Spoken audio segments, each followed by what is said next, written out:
everybody. Happy Friday and welcome on into another edition of The Locker Room. I'm Drew Fry. Alongside me, as always, it's Maggie Castrava. Oh yeah, and we are back again for another full installment of high school basketball, and we have a full slate of matchups to get to. That's right. We're live again tonight, so let's get it started. Starting off with the totem pole game of basketball. Northside hosting Southside, and Zachariah Belcher laying it in for Southside. That gets the scoring started in this one. But now in the next play, it's Tyvon Alexander pulling up for the Northside bucket, and the Legends take the lead 5-2. Now later into the quarter we go, and it becomes a Southside block party. That's won by Avier White for the Archers. A few plays later, Corte Wallace, and then Belcher here, the 6'8" forward, with another Southside block. Now the Legends still hold a 1-point lead, but how about two straight Southside steals, resulting in two straight buckets by Javen Irby.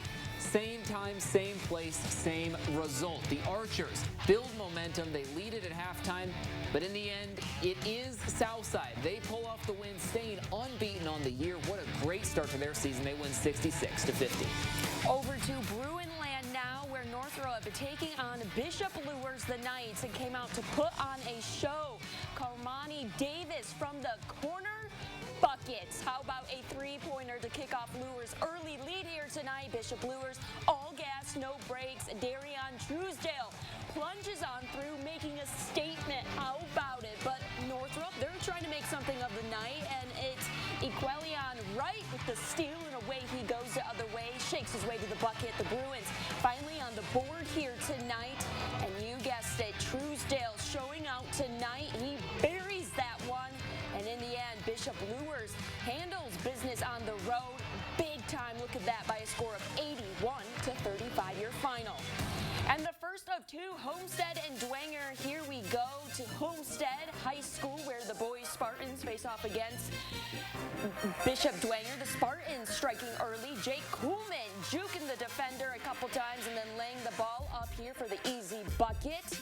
And how about it's going to be, yeah, you guessed it, Kuhlman yet again trying to make the layup for 2 points. The ball falls and recovered quickly by Wyatt Weaver here for 2 points. He lays it in.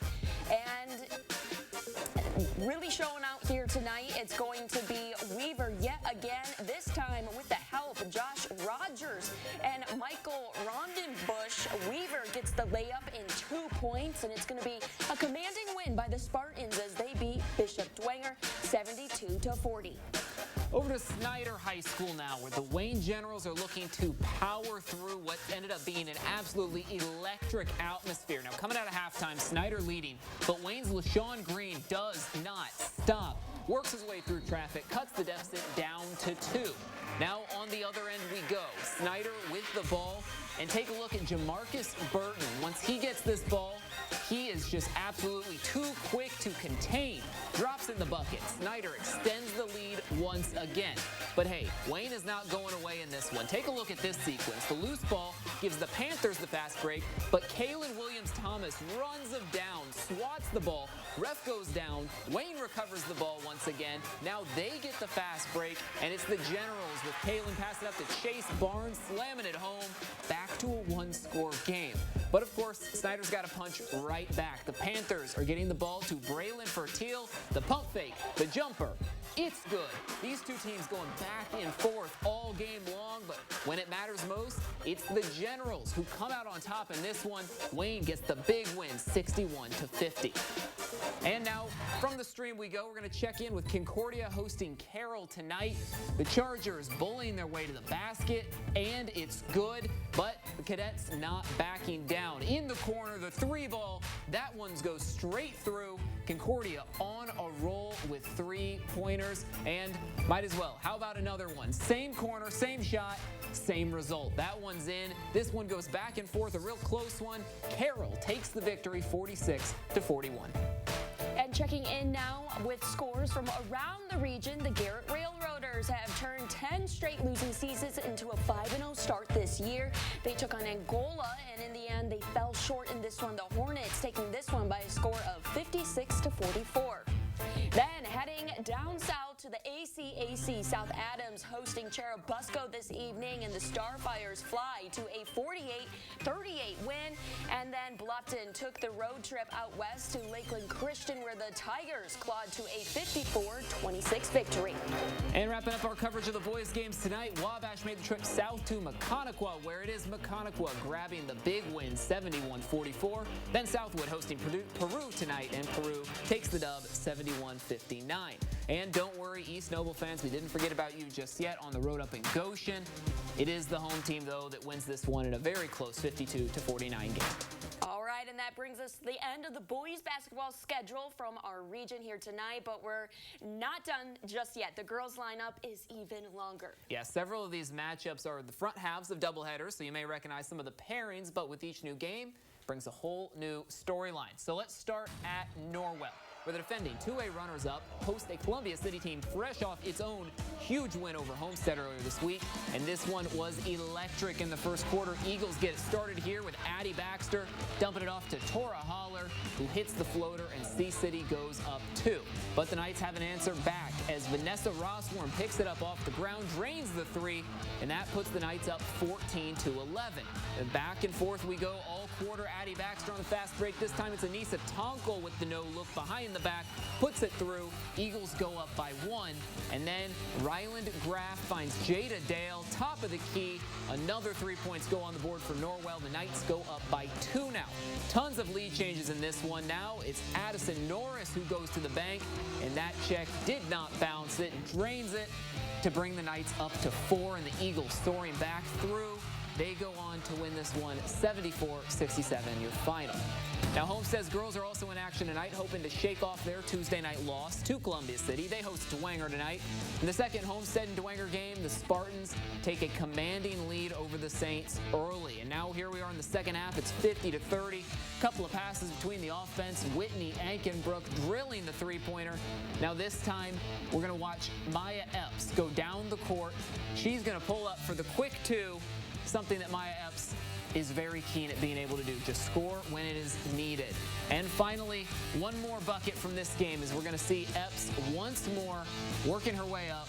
She finds Gabby Helsum, three-pointer. That one's good, and the Spartans have a commanding offensive presence, going to win this one 76-34.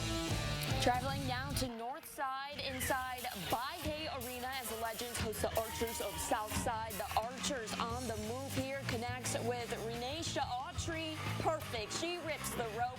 Legends on a roll here tonight. And how about Aubrey Bleak? Shakes, and you bet she cashes it in. And all right, what a matchup here tonight. It's going to be from the corner 4-3 from Makaya Hormeyer, and plunges it on through. Northside putting on a show here tonight in front of their home crowd, and it pays off. In the end, the Legends take the victory 55-42, your final. And making the short trip now to Snyder High, Panthers hosting Wayne. Snyder already with the big lead before the half, looking to add to it. How about it? The senior Gira Parker is a big reason for their early success in this one. She nets it, extending Snyder's lead even more. All right, and you give the ball to the freshman Janaea Cooper. Look at that, good things will happen. It's the 3 with emphasis. Adding to the Snyder highlight reel tonight, it's Parker yet again. She wants in on the 3-point action. Sure, why not? And splash. Snyder makes a big statement tonight with a 57-36 win over the Generals tonight. And let's make the trek to Bruin territory now. The girls first. They are hosting Bishop Luers. Northrop with a big lead, padding out their lead even more. Olivia Rice sets up her shot. It rattles on in. And then it's going to be the feed inside to Jersey Webb, and count it. It bobbles on in. The Knights not surrendering just yet. Enter in Carrie Ann Gilman. Connects for 3, and it's good. Northrop back on the attack here, and the shot, clanks. However, it's Rice with the putback here for 2. And then next up, you're going to see none other than Swin Jackson here making moves, and you betcha she cashes it in with ease here. And what a night for the Bruins. A huge win at home, 67-29 your final. And rounding out our Fort Wayne teams, back to the stream we go for Carroll and Concordia's girls, and the feed inside for the cadets here with a little bit of a delay and a lag, but they get the bucket. And then Carroll showing off tonight just all game long, rips the rope, the three with emphasis for the Chargers, and really they dominate through this one. Carroll goes on to win this 75-61. Let's head out east now. To New Haven we go, where the Bulldogs host the Huntington North Vikings. And we start with Khalees Sherreld sending it up the court to Alana Webb, who puts it in for two. And hey, that gets a little bit of momentum building for the Bulldogs, even with that Huntington North lead. Because from there, the Bulldogs start finding their footing. The hustle play gets the ball up to Sherreld, sends it up to Maison Wynn, who gets the bucket to fall over the taller defender. But even with this mini run, Huntington North leads big, and they continue to lead big. Kayda Newman, showing off the dribbling and the passing skills, gets it to Riley Wilson down low, who's open for the lay-in. The lead is up to 36. Then, once more, it is Jacqueline Ellett. This time, she shows off some speed of her own, finds the lane to the hoop. Huntington North runs away with this one, 70-21, your final. And finishing off with the NE8 now, Leo hosting DeKalb tonight, coming off their 1-point loss earlier in the week. The Lions, and it's DeKalb taming the Lions here, 57-39. Then the 9-1 Belmont looking to keep the good times going as they host East Noble, and the Braves get another dub, 53-29 there. And now let's take a peek. Let's look around the scores of the NECC, starting with Prairie Heights at East Side. The Blazers enter the day perfect, 9-0, and they're going to stay perfect as they blaze past Prairie Heights here. Huge 70-18 your final. And West Noble takes on Cherubusco as both teams tried to right the ship on their season. It's West Noble slugging it out with a 33-28 victory. All right, down south, the ACAC we go now, starting with Heritage hosting Southern Wells. This one going the way of the Raiders all night long. We picked this one up after half with Ashley Needler sinking the reverse layup. This stretches the lead to 21 points. Now, later in the quarter we go, Southern Wells getting everyone involved here. The long ball, no good, but put right back by Candace Watkins. The freshman keeps the lead building, now up to 22 at this point. And then let's keep the scoring going. This time it's Erica Bevins who downtown connects. Southern Wells leads 40-15. And then, hey, everything's going right. Even defense turns into offense. Bevins sends it over to Watkins. She sinks the bucket. This one never in doubt. Southern Wells wins 55-19.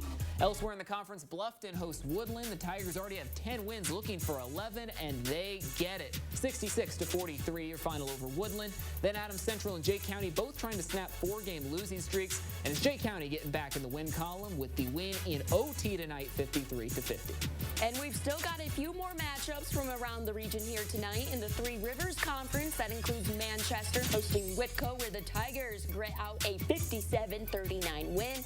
Southwood then makes the trip over to Northfield, where it's Northfield winning it tonight, 48-34.